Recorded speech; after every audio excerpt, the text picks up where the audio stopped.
dans les 4 dernières années, sur tous les emplois qui ont été créés à travers le Canada, on représente 22 de la population canadienne, un peu plus, il y a juste 16 des emplois qui ont été créés ici, chez nous. Ça, c'est inquiétant.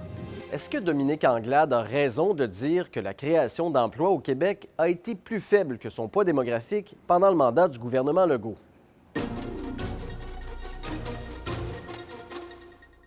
Oui, c'est vrai.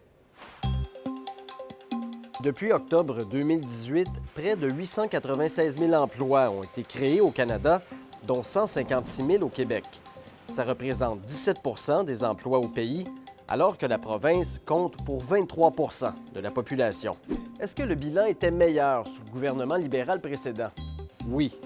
De mai 2014 à septembre 2018, 225 000 emplois ont été créés dans la province. C'est 22 du total canadien.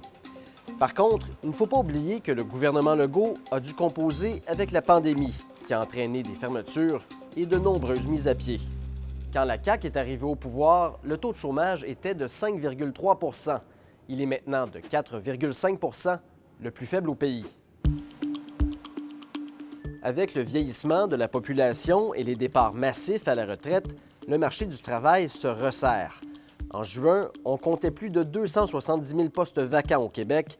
C'est davantage que le nombre total de chômeurs. La pénurie de main-d'œuvre s'est aggravée dans les dernières années. Depuis l'arrivée au pouvoir du gouvernement Legault, le taux de postes vacants a plus que doublé. Il est passé de 3,2 à 6,7 Il est plus élevé dans une seule autre province, la Colombie-Britannique.